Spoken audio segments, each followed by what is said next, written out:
कई बार किसी स्त्री के कामुक व्यवहार से, उसके शारीरिक हाव भाव से उसके अंदर की सेक्स करने की जो इच्छा है वो प्रकट हो सकती है, लेकिन आखिर तक ये स्पष्ट नहीं हो सकता है क्योंकि उसकी भावनात्मक स्थिति, उसके विचारों के पीछे कई कारण जिम्मेवार होते हैं।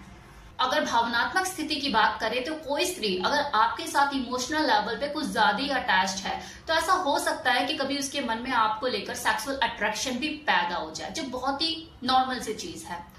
इसके चलते हो सकता है कि वो कई बार आपको इशारे भी देने की कोशिश करे, लेकिन समझना ये आपको ही होता है, और समझना भी सही तरीके से, ये भी बहुत जरूरी होता है। हो सकता है कि आपका कंधा उसके कंधे से टच हो जाए किसी वजह से, या आपने उसका हाथ गलती से ऐसे पकड़ लिया या हाथ लग गया तो वो छटकने की कोशिश ना करे। अगर वो आपकी तरफ सेक्सुअल अट्रैक्शन फील नहीं करती है तो वो उसी वक्त ही पीछे हट जाएगी, लेकिन अगर अंदर से हल्का सा भी उसे ऐसा लगता है, आपके लिए फीलिंग है, तो वो ज्यादा पीछे होने की कोशिश नहीं करेगी। इनफैक्ट उसे यही लगेगा कि यार ये दोबारा मौका मुझे कब मिलेगा जब वो मेरे हाथ को पकड़ेगा। डिपेंड करता है फीमेल टू फीमेल कि उसका इमोशनल स्टेटस आपके साथ कैसा है। क्या वो सिर्फ इमोशन तक ही सीमित है या इससे आगे भी उसके अंदर कुछ सेक्सुअल अट्रैक्शन आपको लेकर है।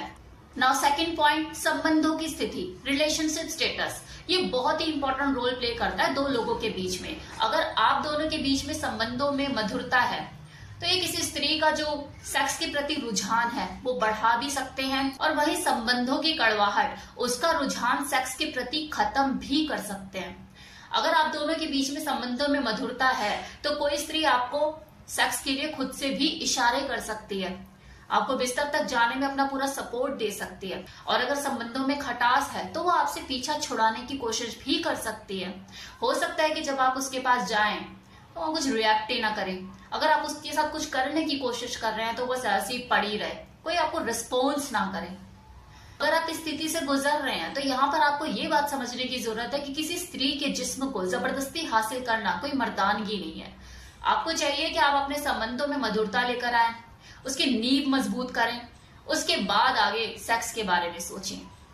और ये प्रक्रिया टाइम लेती है, लेकिन आदमी तो ठहरा बेसब्र, उसे सब्र कहाँ, उसे तो सब कुछ अभी चाहिए, इसे वक्त ही चाहिए। थर्ड पॉइंट, स्वास्थ्य। शारीरिक स्वास्थ्य का भी किसी स्त्री की सेक्सुअल लाइफ पर बहुत ज्यादा असर पड़ता है। अगर उसका स्वास्थ्य अच्छा है, वो रोज व्यायाम करती है, कोई ऐसी जानलेवा बीमारी से पीड़ित नहीं है, सेक्सुअल हार्मोन्स उसके बैलेंस और वो एक हेल्दी लाइफस्टाइल लीड करती है, तो उसकी यौन इच्छा प्रभावित नहीं होगी।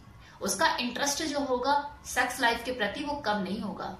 इसी के विपरीत अगर कोई फीमेल अपना बिल्कुल ध्यान नहीं रखती है, बढ़ती हुई उम्र का भी असर है, एजिंग का असर है, और दूसरा खुद से भी अपने आप को हेल्दी फिट रखने के लिए निरंतर प्रयास नहीं करती है, खान पीन बिगड़ा हुआ है, बीमारी भी लग चुकी है, अगर कोशिश कर भी रही है तो दिशा विहीन है, कब करना है, कैसे करना है, किस तरीके से करना है, इसकी नॉलेज नहीं है, तो ऐसे में उसकी जो सेक्स लाइफ है वो प्रभावित होगी होगी।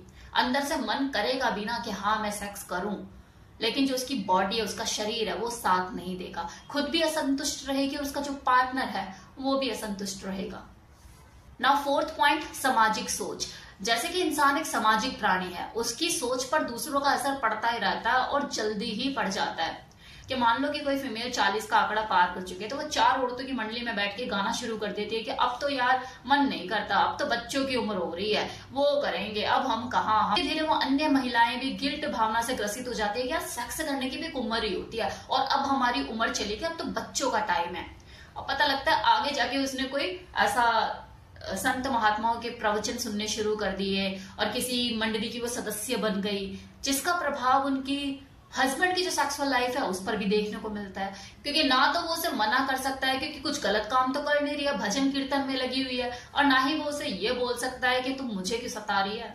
Now next and last point, व्यक्तिगत प्राथमिकता, इंडिविजुअल प्रायोरिटी, जो कि हर इंसान की अलग अलग होती है। कितना चाहता है, कितना नहीं, कैसे करना है, कैसे नहीं, ये सारी इच्छाएं किसी इंसान की अलग अलग होना स्वाभाविक है।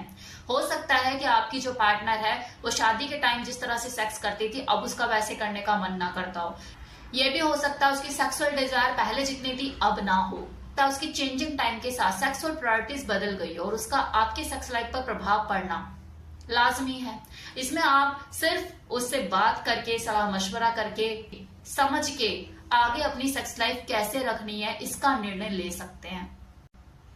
तो ये जो सारी परिस्थितियां जो मैंने आपको बताई, इन सभी परिस्थितियों में किसी महिला के अपने हिसाब से खुद को प्रकट करने के, अपनी सेक्सुअल इच्छाओं को प्रकट करने के तरीके अलग अलग हो सकते हैं।